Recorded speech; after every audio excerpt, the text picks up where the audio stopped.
साथियों नमस्कार। हमारे समाज में, भारतीय समाज में आपसी नफरत का बाजार किस ढंग से गर्म रहता है।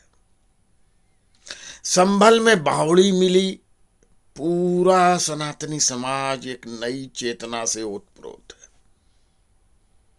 लोगों में नया गौरव बोध हो रहा है और जिन लोगों ने ऐसे अपने प्राचीन पूर्वजों के गौरव को छिपाया, भरमाया, उनके विरुद्ध एक आक्रोश जगता है।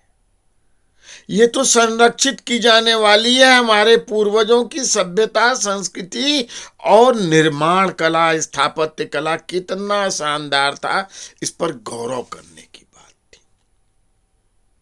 किंतु जैसे ही राजा चंद्रदेव सिंह, पूर्व सांसद जो भाजपा के रहे हैं, उन्होंने बताया, जो सहसपुर के राजा हैं, रियासत के हैं, उन्होंने कहा कि यह हमारे पूर्वजों की धरोहर है। 3-4 पीढ़ियों का नाम उन्होंने बताया। अब देखिए, सपा के चंदौली से सांसद बीरेंद्र सिंह मारे जलन के, उन्होंने उसे तवायफों का अड्डा, अय्यासी का अड्डा, राजा महाराजाओं का बता दिया। जब चुनाव लड़ रहे थे तो क्षत्रिय गौरव की बात कर रहे थे, उसी आधार पे मत बटोरने का प्रयास कर रहे थे। और आज उसे अय्यासी का अड्डा, तवायफों का अड्डा, और वहां जो चित्र की बात हुई उसको कहा कि तवायफ का चित्र है। नाम भी बताने में असफल रहे।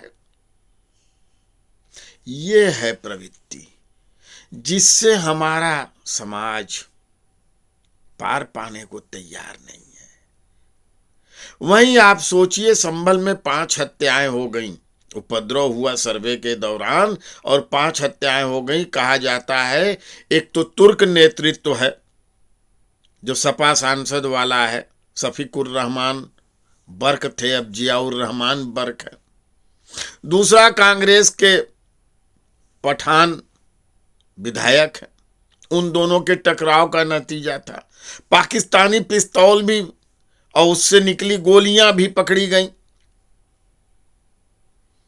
दोनों लोग, जो दोनों पक्ष, बड़ा विरोध कहा जाता है वहां पे, दोनों एक दूसरे के कट्टर दुश्मन हैं।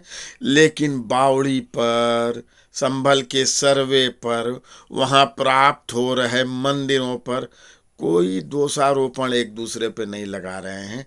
सब की सब एकजुट बने हुए हैं और योगी राज की निंदा कर रहे हैं। समझ रहे हैं ना इस प्रवृत्ति को, जिसको अभी उजागर किया है सांसद बीरेंद्र सिंह जी ने।